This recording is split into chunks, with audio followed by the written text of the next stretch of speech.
Results ని విడుదల చేస్తున్నారు. ఇప్పుడు ఆ లైవ్ ని చూద్దాం. ముందే రిజల్ట్ ఇవ్వడం అనేది ఏప్రిల్ 23 లాస్ట్ వర్కింగ్ డే, అంతకంటే ముందే ఈ అకాడమిక్ ఇయర్లోనే రిజల్ట్ ఇవ్వడం అనేది రికార్డు. దీనికి సంబంధించిన మీడియా రిజల్ట్కి సంబంధించిన డీటెయిల్స్ అన్నిటినీ కూడా మీడియా ముందర ఎక్స్ప్లెయిన్ చేయవలసిందిగా మా గౌరవ కమిషనర్ గారు శ్రీ సురేష్ కుమార్ గారిని రిక్వెస్ట్ చేస్తున్నాం. Thank you sir.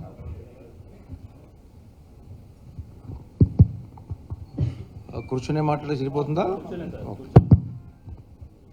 అందరికీ నమస్కారం. ఈరోజు ఆంధ్రప్రదేశ్ రాష్ట్రంలో 2024 మార్చిలో జరిగిన 10వ తరగతి పరీక్షలకు సంబంధించిన రిజల్ట్ విడుదల చేయడానికి చాలా రోజుల నుంచి ఉత్సాహంతో ఎదురు చూస్తున్న 10వ తరగతి పరీక్షలు రాసిన బాలబాలికలకి, వాళ్ళ యొక్క తల్లిదండ్రులకి, ఫ్యామిలీ మెంబర్స్కి, మన రాష్ట్రంలో ఉన్న ఉపాధ్యాయ సోదరులకి, డిపార్ట్మెంట్ సిబ్బందులకి అందరికీ కూడా ఈరోజు ఒక చాలా ముఖ్యమైన దినం. ఈరోజు ఈ రిజల్ట్ రిలీజ్ కార్యక్రమానికి వచ్చేసిన పాత్రికేయ విలేకరులకి అందరికీ కూడా స్వాగతం. నేను ఈ రిజల్ట్కి సంబంధించిన విషయాలన్నీ కూడా మీకు డీటెయిల్డ్గా చెప్పడం జరుగుతుంది. అలాగే ఏదైతే ఈ రిజల్ట్స్కి సంబంధించిన డీటెయిల్ అనాలిసిస్ ఉన్నాయో అవన్నీ మీకు లిఖితపూర్వకంగా కూడా దాని కాపీ కూడా మీకు అందరికీ కూడా అందజేయడం జరుగుతుంది. అలాగే ఇక్కడ అనౌన్స్ చేయగానే ఈ రిజల్ట్స్ ఎంటైర్ డీటెయిల్స్ అన్నీ కూడా బోర్డ్ ఆఫ్ సెకండరీ ఎడ్యుకేషన్ వెబ్సైట్లో కూడా రిలీజ్ చేయడం జరుగుతుంది. సో ఈ అన్ని కార్యక్రమం పూర్తి అయిన వెంటనే క్యాండిడేట్స్ వాళ్ళ యొక్క రిజల్ట్ వెబ్సైట్కి వెళ్ళి వాళ్ళ యొక్క రోల్ నెంబర్ ఆధారంగా చూసుకునే అవకాశం కూడా ఉంటుంది. అలాగే ఈ డ్రాఫ్ట్ రిజల్ట్ ఏదైతే ఉన్నాయో అది కూడా వాళ్ళు డౌన్లోడ్ చేసుకునే అవకాశాలు కూడా ఉన్నాయి. సో ఈ వివరాలు నేను ఇప్పుడు చెప్పడం జరుగుతుంది. సో మీకు అందరికీ తెలుసు, ఈ సంవత్సరం 10వ తరగతి పరీక్షలు మనకు మార్చ్ 18 నుంచి 30 వరకు కండక్ట్ చేయడం జరిగింది. సో ఈ ఎగ్జామినేషన్ పూర్తి అవగానే స్పాట్ వాల్యుయేషన్ క్యాంపు కూడా మనం ఏప్రిల్ 1వ తేదీ నుంచి 8వ తేదీ వరకు రాష్ట్రంలో ఉన్న 26 జిల్లా కేంద్రాల్లో ఏర్పాటు చేయడం జరిగింది. ఈ యొక్క పరీక్షలకు సంబంధించి మన రాష్ట్రంలో 6,16,615 మంది పిల్లలు ఈ పరీక్ష రాయడం జరిగింది. యాక్చువల్లీ 6,23,128 మంది పిల్లలు ఈ ఎగ్జామినేషన్ రిజిస్టర్ చేశారు. కానీ 98.95% మంది పిల్లలు మాత్రమే పరీక్ష రాయడం జరుగుతుంది. దానికి ఈ number of candidates registered and number of candidates అపియర్లో దానిలో ఒక చిన్న తేడా అందుకు వస్తుంది. సో చివరిలో 6,16,615 మంది పిల్లలు ఈ పరీక్ష రాయడం జరిగింది. ఈ పిల్లలందరూ కూడా మన రాష్ట్రంలో ఉన్న 11,645 హై స్కూల్స్ నుంచి వీళ్ళందరినీ కూడా ఈ ఎగ్జామినేషన్ కోసం రిజిస్టర్ చేయడం జరిగింది. దీనిలో అన్ని మేనేజ్మెంట్కి సంబంధించిన స్కూల్స్ ఉన్నాయి. Private, aided and different government management schools అన్నీ ఉండి మీకు ఆ డీటెయిల్ ఇచ్చేటప్పుడు దానిలో మేనేజ్మెంట్ వారీగా బ్రేకప్లు కూడా ఇవ్వడం జరుగుతుంది. ఈ పరీక్షలకు సంబంధించి మనకు ఎగ్జామినేషన్ కండక్ట్ చేయడం మీకు అందరికీ తెలుసు. 10వ తరగతి పరీక్ష అనేది చాలా ఒక విద్యార్థి జీవితంలో చాలా ముఖ్యమైన ఒక మైల్ స్టోన్ ఇది. అంటే నెక్స్ట్ ఫ్యూచర్ ఎడ్యుకేషన్ కోసం, హైయర్ ఎడ్యుకేషన్ కోసం ఏ స్ట్రీమ్ చూసుకోవాలి, ఏ సబ్జెక్టు చూసుకోవాలి, ఏం చదువుకోవాలనే దానికి ఈ 10వ తరగతి పరీక్ష రిజల్ట్ అనేది ఒక చాలా ఇంపార్టెంట్ మైల్ స్టోన్గా ఉంటుంది. సో కాబట్టి ఈ పరీక్ష కోసం చాలా పగడ్బందీగా ప్రిపరేషన్ జరుగుతుంది. ఈ యొక్క పరీక్ష కోసం ప్రిపేర్ అయ్యే పిల్లలు, వాళ్ళ యొక్క తల్లిదండ్రులు, ఫ్యామిలీ మెంబర్స్, వాళ్ళకి చదువు చెప్పిన టీచర్స్ వీళ్ళందరూ కూడా చాలా అంటే మంచిగా జరగాలి, అందరూ మంచి మార్క్స్తో పాస్ అవ్వాలి అనే ఒక మా ఉద్దేశంతో ఇవన్నీ ప్రిపేర్ చేయాలి. అలాగే డిపార్ట్మెంట్ కూడా ఈ పరీక్ష పగడ్బందీగా జరగాలి, ఈ పరీక్షలో ఏ విధమైన అవకతవకలు జరగకూడదు, ఏ విధమైన మ్యాల్ ప్రాక్టీసెస్ జరగకూడదు, ఎక్కడ పేపర్ లీకేజెస్ కానీ లేకపోతే మ్యాల్ ప్రాక్టీసెస్ కానీ కాపీయింగ్ కానీ అలాంటి ఏమీ జరగకుండా పగడ్బందీగా పక్కాగా ఇది జరగాలని డిపార్ట్మెంట్ కూడా చాలా మోర్ దాన్ 6 months ఎఫర్ట్ దీని వెనకాల ఉంటుంది. క్వశ్చన్ పేపర్ ప్రిపేర్ చేయడము, ఈ కాన్ఫిడెన్షియల్ మెటీరియల్ అన్నీ కూడా సకాలంలో అన్ని సెంటర్లకు పంపడం ఇవన్నీ చేస్తుంది. స్కూల్ ఎడ్యుకేషన్ డిపార్ట్మెంట్తో పాటు ఇతర డిపార్ట్మెంట్ ఎంటైర్ జిల్లా యంత్రాంగం, ఇక్కడ జిల్లాలో ఉన్న జిల్లా కలెక్టర్ ఒక ఆధ్వర్యంలో ఎంటైర్ డిస్ట్రిక్ట్ అడ్మినిస్ట్రేషన్, అలాగే police department, transport department, electricity department, అన్ని డిపార్ట్మెంట్ కూడా దీనిలో అలాగే postal department, medical and health department వీళ్ళందరూ కూడా దీనిలో భాగస్వామి అవుతారు. ఈ యొక్క పరీక్ష కండక్ట్ చేయడానికి మనకు అన్ని సిబ్బందులన్నీ కలిపి ఆల్మోస్ట్ 40-45 వేల మంది సిబ్బందులు ఈ పరీక్ష కండక్ట్ చేయడానికి ఇన్వాల్వ్ అవుతారు. అలాగే స్పోర్ట్ వాల్యుయేషన్ క్యాంపులో కూడా ఆల్మోస్ట్ 20,000 మంది టీచర్స్ అండ్ నాన్ టీచర్స్ ఈ స్పోర్ట్ వాల్యుయేషన్ క్యాంపులో ఈ పేపర్ ఇవాల్యుయేట్ చేయడానికి, టాబ్యులేట్ చేయడానికి ఇవన్నీ ఇన్వాల్వ్ అవ్వడం జరుగుతుంది. మీరు అంచనా వేసుకోవచ్చు ఆల్మోస్ట్ ఒక 70,000 మంది వరకు సిబ్బందులు ఈ పరీక్ష కండక్ట్ చేయడము, స్పోర్ట్ వాల్యుయేషన్ చేయడం అన్నింటిలో కూడా ఇన్వాల్వ్ అవుతారు. సో పెద్ద ఎత్తున జరిగే ఒక కార్యక్రమం ఇది. Now coming to the results, ఇందాక డీజీ గారు చెప్పినట్టుగా ఈసారి మనం ఐ థింక్ మేబీ ఆంధ్ర రాష్ట్ర చరిత్రలోనే మొట్టమొదటిగా అకాడమిక్ ఇయర్ పూర్తి అయ్యకండే ముందే మనం రిజల్ట్ రిలీజ్ చేస్తున్నాం. సో మనకు 30వ తేదీ పరీక్షలు పూర్తి అయినాయి. Today is 22nd April. మనకు ఈ academic year last working day is 23rd, tomorrow. Before that we are able to publish the result. So ఇప్పుడు రిజల్ట్కి వస్తే మన స్టేట్ వైడ్ రెగ్యులర్ స్టూడెంట్స్ 6,16,617 మందిలో 86.69 86.69% ఈజ్ ది పాస్ పర్సంటేజ్. అంటే ఈ పరీక్ష రాసే పిల్లల్లో 5,34,574 మంది ఈ పరీక్ష పాస్ అవ్వడం జరిగింది. ఈ స్టేట్ వైడ్ పాస్ పర్సంటేజ్లో boys pass percentage 84.32% and girls pass percentage 89.17%. అంటే గర్ల్స్ ఒక pass percentage boys pass percentage కంటే 4.85% హైయర్ ఉంది అన్నమాట. అలాగే ఇందాక నేను బిగినింగ్లో చెప్పాను 11,645 స్కూల్స్ నుంచి ఈ పిల్లలు రిప్రజెంట్ అయ్యారని. దీనిలో 2,803 స్కూల్స్లో 100% పాస్ సాధించడం కూడా జరిగింది. ఇది మీకు అంటే పోయిన సంవత్సరాలతో కంపేర్ చేసుకుంటే ఈ సంవత్సరాల్లో ఉన్న పర్ఫార్మెన్స్ ఎలా ఉందని కూడా మీకు డీటెయిల్గా ఈ అనాలిసిస్లో చెప్పడం జరుగుతుంది. అలాగే కేవలం 17 స్కూల్స్ మాత్రమే 0% పాస్, అంటే ఒక స్టూడెంట్ కూడా పాస్ అవ్వకుండా కేవలం 17 స్కూల్స్ మాత్రమే ఉన్నాయి. ఇప్పుడు జిల్లా వారీగా ఉన్న రిజల్ట్స్కి వస్తే ఆంధ్ర రాష్ట్రంలో Parvathipuram Manyam district highest pass percentage 96.37% పాస్తో ఫస్ట్ పొజిషన్లో ఉంది. అలాగే కర్నూలు డిస్ట్రిక్ట్ 62.47%తో చివరి స్థానంలో ఉంది, 26th పొజిషన్లో ఉంది. మేనేజ్మెంట్ వారీగా చూసుకుంటే AP residential schools and AP BC welfare residential schools ఈ రెండు మేనేజ్మెంట్ కూడా 98.43% పాస్తో మొట్టమొదటి స్థానంలో. అన్ని మేనేజ్మెంట్లతో మనం కంపేర్ చేసుకుంటే 12 రకాల మేనేజ్మెంట్లు ఉన్నాయి. దీనిలో AP residential schools and AP BC welfare schools highest పొజిషన్లో 98.43%లో ఉంది. నౌ గర్ల్స్ బాయ్స్ చెప్పండి. నౌ సబ్జెక్ట్ వైజ్గా చూసుకుంటే మీకు తెలుసు మొత్తం 6 సబ్జెక్టులు ఉన్నాయి. ఫస్ట్ లాంగ్వేజ్ ముఖ్యంగా తెలుగు ఆర్ కాంపోజిట్ తెలుగు ఉంటుంది. సెకండ్ లాంగ్వేజ్ హిందీ కానీ ఇతర minor languages like Urdu, Tamil, Kannada లాంటి లాంగ్వేజెస్ ఉంటాయి. మూడో లాంగ్వేజ్ అనేది ఇంగ్లీష్ ఉంటుంది. Then mathematics, general science and social studies. First లాంగ్వేజ్లో 96.47% ఈజ్ ది పాస్. సెకండ్ లాంగ్వేజ్లో 99.24, థర్డ్ లాంగ్వేజ్లో 98.52, మ్యాథమెటిక్స్లో 93.33, జనరల్ సైన్స్లో 91.29, సోషల్ స్టడీస్లో 95.34. This is the subject wise pass percentage.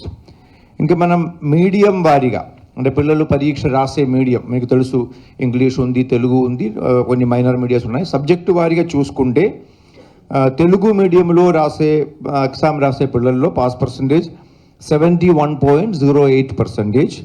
English మీడియంలో పరీక్ష రాసే పిల్లల యొక్క పాస్ పర్సంటేజ్ 92.32%.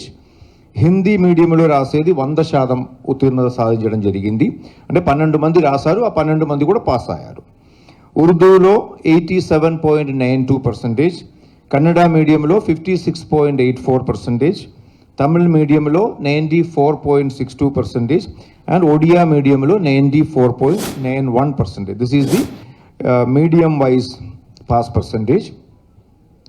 ఇంకా మేనేజ్మెంట్ వైజ్ పాస్ పర్సంటేజ్ చూసుకుంటే నేను ఇందాక చెప్పడం జరిగింది, AP residential school and BC welfare highest పర్సంటేజ్లో వచ్చిందనేది. సో ఇప్పుడు నేను మేనేజ్మెంట్ వారీగా కూడా మీకు ఆ ఒక పర్సంటేజ్ చెప్పడం జరుగుతుంది. AP residential schools 98.43%, AP BC welfare also 98.43%. Then private unaided schools 96.72%. Then AP model schools, Andhra Pradesh model schools 92.88%. Andhra Pradesh Social Welfare Residential Education Society schools 94.56%. Andhra Pradesh Ashram schools 90.13%. Kasturba Gandhi Baliga Vidyalayalu 88.96%. Andhra Pradesh Tribal Welfare Residential Schools 89.64%. Jilla Parishad High Schools 79.38%. Aided schools, private aided schools 80.01%. Municipal high schools 75.42%. Government high schools 74.40%. So this is the breakup of management wise.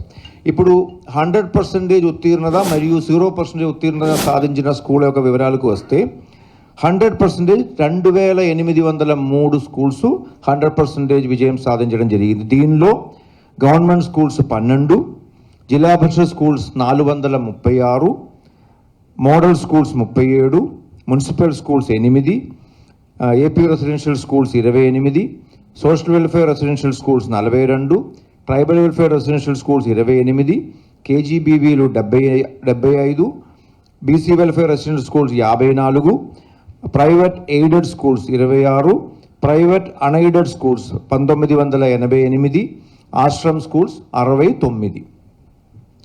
అలాగే 0% ఉత్తీర్ణత వచ్చిన schools 17 schools ఉన్నాయి. దీనిలో 13 schools private unaided schools ఉన్నాయి, 3 schools private aided schools ఉన్నాయి. Government సెక్టర్లో ఒకే ఒక్క school మాత్రమే 0% ఉన్నాయి. మొత్తం 17లో 13 ప్రైవేట్, 3 ఎయిడెడ్, 1 గవర్నమెంట్. ఇప్పుడు జిల్లా వారీగా ఆల్రెడీ నేను చెప్పడం జరిగింది, పార్వతీపురం, మన్యం అండ్ కర్నూలు అనేది. దీనిలో మీకు డీటెయిల్ 26 జిల్లా కూడా మీకు ఒక డిసెండింగ్ ఆర్డర్లో we will be giving you the details. ఇంకొక ముఖ్యమైన అంశం దీనిలో ఏంటంటే, చాలా సంతోషకరమైన ఒక విషయం ఏంటంటే, ఈ పాస్ అయిన పిల్లల్లో 69.26% మంది ఫస్ట్ క్లాస్లోనే పాస్ అవ్వడం జరిగింది. అపియర్డ్లో అంటే ఎగ్జామ్ రాసిన వాళ్ళు, ఎగ్జామ్ రాసిన 6,16,000లో 69.26% మంది ఫస్ట్ క్లాస్తో పాస్ అయింది. 11.87% సెకండ్ డివిజన్తో పాస్ అయింది. ఇంకొక 5.56% థర్డ్ డివిజన్తో పాస్ అయింది. అంటే పాస్ అయిన పిల్లల్లో కూడా మెజారిటీ పిల్లలు కూడా మంచి మార్క్స్తో పాస్ అయిందనే దానికి ఇది ఒక నిదర్శనం. ఇప్పుడు నేను బిగినింగ్లో చెప్పినట్టుగా ఈ రిజల్ట్స్, ఈ డీటెయిల్స్ అన్నీ కూడా మీకు ఇప్పుడు ఇవ్వడం జరుగుతుంది. సిమిలర్లీ వెబ్సైట్లో కూడా పొందుపరచడం జరుగుతుంది.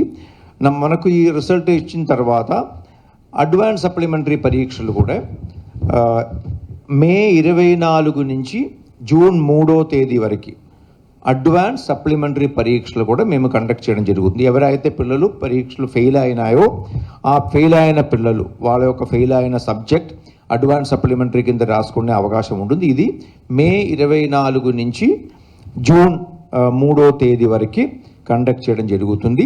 దీనికి సంబంధించిన ఫీజు పే చేయడానికి వివరాలన్నీ కూడా రేపు నుంచే దీనికి సంబంధించిన వెబ్సైట్ కూడా ఓపెన్ అవుతాయి.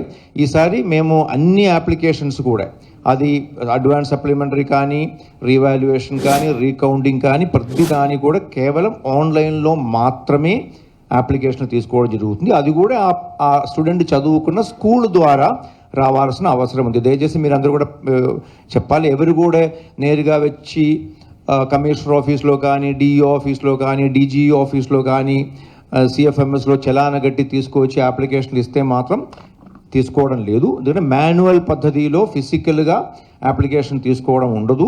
కేవలం ఆన్లైన్ పద్ధతి ద్వారానే ఇవన్నీ కూడా ఇవ్వాల్సిన అవసరం ఉండదని అందరికీ కూడా విజ్ఞప్తి చేస్తున్నాము. సిమిలర్లీ ఈ డీటెయిల్డ్ మార్క్ లిస్ట్ అనేది అంటే క్యాండిడేట్స్కి సంబంధించిన ఆ డీటెయిల్డ్ మెమోరాండమ్ ఆఫ్ మార్క్స్, తర్వాత షార్ట్ మెమోస్ అవన్నీ కూడా 4 రోజుల్లో మన వెబ్సైట్లో ఎనేబుల్ అవుతుంది. ఇప్పుడు ఇమ్మీడియట్గా మీకు మీ మార్క్ లిస్ట్ అవన్నీ కూడా వస్తాయి. But at the same time డీటెయిల్డ్గా ఉన్న డీటెయిల్స్ అన్నీ కూడా 4 రోజుల్లో క్యాండిడేట్ డౌన్లోడ్ చేసుకునే అవకాశం ఉంటుంది. అలాగే ఇది స్కూల్స్కి కూడా హెచ్ఎం లాగిన్కి కూడా మేము పంపడం జరుగుతుంది డీటెయిల్డ్గా. ఇది క్యాండిడేట్ కూడా స్వయంగా ఇది డౌన్లోడ్ చేసుకునే అవకాశం కూడా ఉంటుంది. తర్వాత రీకౌంటింగ్, రీవెరిఫికేషన్ అవన్నీ కూడా డీటెయిల్స్ వెబ్సైట్లో మనం ఇవ్వడం జరుగుతుంది. రీకౌంటింగ్, రీవెరిఫికేషన్ అప్లికేషన్ కూడా రేపు నుంచి సబ్మిట్ చేసే ఇందాక నేను చెప్పినట్టుగా స్కూల్ హెడ్ మాస్టర్ల ద్వారానే రావాల్సిన అవసరం ఉంది. అది ఆన్లైన్లో ఎలా ఫిల్ చేయాలి అవన్నీ డీటెయిల్స్ అవన్నీ కూడా ఈ డీటెయిల్డ్ ఇన్స్ట్రక్షన్స్లో మేము ఇవ్వడం జరుగుతుంది. సిమిలర్లీ మైగ్రేషన్ సర్టిఫికెట్ కోసం ఎవరైతే క్యాండిడేట్స్ అప్లై చేసి ఉన్నారో అవి కూడా 4 రోజుల్లో వెబ్సైట్లోనే ఎనేబుల్ అవ్వడం జరుగుతుంది. అది కూడా ఫిజికల్గా వచ్చి తీసుకోవాల్సిన అవసరం ఉండదు. అది దానిలో పీడిఎఫ్ ఫార్మాట్లోనే వెబ్సైట్లో ఉంటుంది.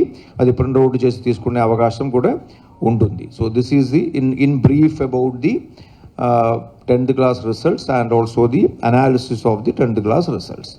ఇప్పుడు గౌరవ కమిషనర్ గారు ఇప్పుడు సిడి తర్వాత పాస్వర్డ్ను రిలీజ్ చేస్తారు. తర్వాత మీడియాతో ఏదైనా ఉంటే ఇంటరాక్షన్ కూడా ఉంటుంది.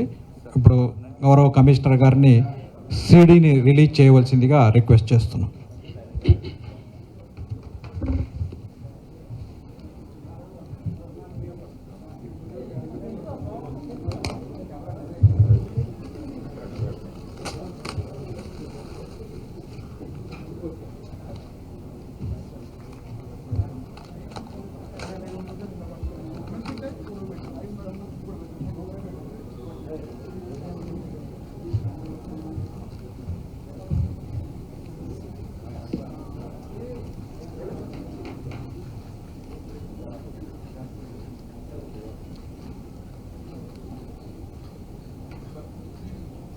ఓకే,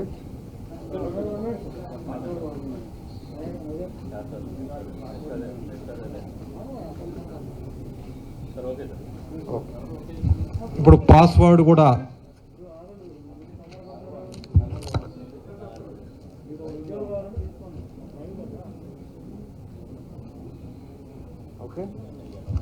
పాస్వర్డ్ను కూడా రిలీజ్ చేయవలసిందిగా గౌరవ కమిషనర్ గారిని రిక్వెస్ట్ చేస్తున్నాం.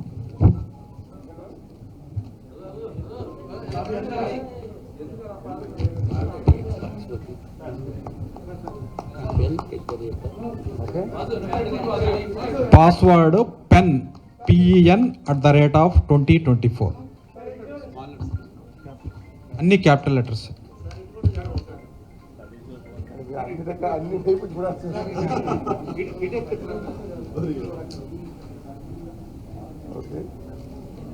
ఓకేనా?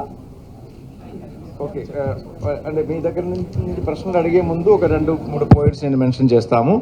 ఈ పాస్వర్డ్ వచ్చేసి PEN క్యాపిటల్ లెటర్లోనే PEN అంటే PEN అంటే పర్మనెంట్ ఎడ్యుకేషన్ నంబర్. దీని గురించి కూడా చెప్తాను ఎందుకు పెట్టుకున్నానని. PEN@2024. So this is the password. So now 2-3 points also I want to mention to you. మీరు కూడా చాలామంది చూసి ఉంటారు. కొన్ని రోజు క్రితం పర్మనెంట్ ఎడ్యుకేషన్ నంబర్ గురించి గవర్నమెంట్ ఒక సర్క్యులర్ ఇష్యూ చేయడం జరిగింది. ఇది కేంద్ర ప్రభుత్వం స్కూల్ ఎడ్యుకేషన్ డిపార్ట్మెంట్ లాస్ట్ ఇయర్లో ఒక నిర్ణయం తీసుకుంటున్నారు. దేశంలో ఉన్న అందరి పిల్లలకి సంబంధించిన ఒక యునీక్ ఐడెంటిఫికేషన్ నంబర్. మనకు ఏదైతే మన పబ్లిక్ కోసం, సిటిజన్ కోసం ఒక ఆధార్ నంబర్ ఏదైతే యునీక్ ఐడెంటిఫైయర్గా ఉన్నాయో, సేమ్ పద్ధతిలోనే స్టూడెంట్స్కి సంబంధించి ఒక పర్మనెంట్ ఐడెంటిటీ నంబర్ ఉండాలి. ఈ నంబర్ ఉండే దేశంలో ఎక్కడ కూడా ఏ స్కూల్ నుంచి అయినా, స్కూల్ కానీ, కాలేజ్ కానీ, యూనివర్సిటీ కానీ, 1వ తరగతిలో ఒక చైల్డ్ ఎన్రోల్ అయిన రోజు నుంచి అది ఆ చైల్డ్ గ్రాడ్యుయేట్ అయ్యే వరకు, గ్రాడ్యుయేషన్ కానీ, పోస్ట్ గ్రాడ్యుయేషన్ కానీ, పిహెచ్డి కానీ ఎక్కడికి వెళ్ళినా ఈ యొక్క నంబర్ ద్వారా ఆ చైల్డ్కి సంబంధించిన అన్ని వివరాలు, ఆ చైల్డ్కి సంబంధించిన అన్ని స్టడీ సర్టిఫికెట్స్ కానీ, అన్ని అకాడమిక్ డీటెయిల్స్ మొత్తం కూడా ఆ డేటాబేస్లో పొందుపరచడం జరుగుతుంది. సిమిలర్లీ ఫ్యూచర్లో not only for the academic purpose, education పూర్తి అయిన తర్వాత ఉద్యోగాల కోసం కానీ, ఇంటర్వ్యూల కోసం కానీ, లేకపోతే అలాంటి ఏమైనా పర్పస్ కోసం వెళ్ళినా కూడా ఈ యొక్క పెన్ నంబర్ ద్వారానే ఆ చైల్డ్కి సంబంధించిన పూర్తి డీటెయిల్స్ తీసుకోవడం జరుగుతుంది. ఇండివిజువల్గా ఒక చైల్డ్కి సంబంధించిన మార్క్ లిస్ట్ కానీ, 10th సర్టిఫికెట్ కానీ, ఇంటర్మీడియట్ సర్టిఫికెట్ కానీ, లేకపోతే క్యాస్ట్ సర్టిఫికెట్ కానీ, ఇన్కమ్ సర్టిఫికెట్ కానీ, ఇలాంటి వివరాలు విడివిడిగా డిఫరెంట్ ఆఫీసర్స్కి వెళ్ళి తీసుకోవాల్సిన అవసరం లేదు. ఈ యొక్క పర్మనెంట్ డేటాబేస్ ద్వారా ఇవ్వాలనే ఉద్దేశంతో ఈ యొక్క పెద్ద కార్యక్రమం చేయడం జరిగింది. Andhra Pradesh is the first state in the country to actually adopt the pen number from this academic year. So ఈ అకాడమిక్ ఇయర్లో కొత్తగా అడ్మిషన్ వచ్చిన పిల్లలకు కూడా మనం అడ్మిషన్ ఫార్మాలిటీస్ పూర్తి అయిన వెంటనే పెన్ నంబర్ జనరేట్ చేయడం జరుగుతుంది. ఆల్రెడీ మన స్కూల్లో నమోదాయి ఎన్రోల్ అయ్యి మన చైల్డ్ ఇన్ఫర్మేషన్ సిస్టంలో ఉన్న పిల్లలందరికీ మేము ఆల్రెడీ పెన్ అనేది పర్మనెంట్ ఎడ్యుకేషన్ నంబర్ జనరేట్ చేయడం జరిగింది. ఈ సంవత్సరం నుంచి 10వ తరగతి ట్రాన్స్క్రిప్ట్లో కూడా పెన్ నంబర్ కూడా మెన్షన్ చేయడం జరుగుతుంది, along with the other details. అంటే వాళ్ళ యొక్క హాల్ టికెట్ నంబరు, వాళ్ళ పేరు, ఆధార్ నంబర్ అవన్నీ ఉంటుంది. దాంతోపాటు పెన్ నంబరు కూడా మనం ఇన్కార్పొరేట్ చేయడం జరుగుతుంది. మొట్టమొదటి పాయింట్ అది. రెండోది, ఈసారి మీకు అందరికీ తెలుసు, అనంతపూర్లో 13 మంది visually challenged children, they wrote the 10th class examination without the help of A scribe. అంటే స్క్రైబ్ లేకుండా వాళ్ళు కంప్యూటర్ ఆధారంగా, అంటే కంప్యూటర్ బేస్డ్ ఒక సిస్టమ్ ద్వారా, సాఫ్ట్వేర్ ద్వారా ఈ 13 మంది పిల్లలు స్క్రైబ్ సహాయం లేకుండా ఇండిపెండెంట్గా ఈ ఎగ్జామ్ రాయడం జరిగింది. అలాగే లాస్ట్ ఇయర్లో 6 మంది పిల్లలు రాశారు, ఈసారి 13 మంది రాశారు. సో రాష్ట్రంలో ఈ విజువలీ ఛాలెంజ్డ్ కానీ, లేకపోతే ఆటిజం స్పెక్ట్రమ్ డిసార్డర్ ఉన్న పిల్లలు ఎవరైతే వాళ్ళు స్వయంగా పరీక్షలు రాయలేరు, స్క్రైబ్ కావాలని ఉండే వాళ్ళకు కూడా మనం సెల్ఫ్గా ఇది చేయడానికి ఒక సెల్ఫ్ రెస్పెక్ట్ కల్పించాలనే ఉద్దేశంతో ఈ సిస్టమ్ పెట్టాము. ఈసారి ఈ పిల్లలు కూడా చాలా మంచిగా ఎగ్జామ్ రాయడం జరిగింది. సిమిలర్లీ మనం ఈ సంవత్సరం మీకు అందరికీ తెలుసు, పరీక్షలు కూడా ఎక్కడ కూడా ఏ విధమైన అవాంఛనీయ సంఘటనలు లేకుండా పగడ్బందీగా కండక్ట్ చేయడం జరిగింది. నేను ఈ సందర్భంగా మీరందరూ దయచేసి 1 minute అందరూ ప్లీజ్. డిస్కషన్ అన్ని తర్వాత చేస్తామండి. సో నా అందరూ విజ్ఞప్తి ఏంటంటే, ఈ 10వ తరగతి పరీక్షల కోసం నేను బిగినింగ్లో చెప్పినట్టుగా పిల్లలు, వాళ్ళ యొక్క తల్లిదండ్రులు, పేరెంట్స్ ఎంత మాత్రం అంటే ఒక రకంగా చెప్పాలంటే చాలా టెన్షన్తో, చాలా నర్వస్గా ఉండారు. నా రిక్వెస్ట్ ఏంటంటే, ఈ సంవత్సరం మనకు మంచి రిజల్ట్స్ వచ్చినాయి. ఈ మంచి రిజల్ట్ సాధించిన పిల్లలకి అందరికీ కూడా డిపార్ట్మెంట్ తరఫున శుభాకాంక్షలు తెలియజేస్తున్నాను. ఈ యొక్క మంచి రిజల్ట్ సాధించడానికి దాని వెనకాల కష్టపడిన పిల్లలు, వాళ్ళ యొక్క తల్లిదండ్రులు, వాళ్ళ యొక్క ఫ్యామిలీ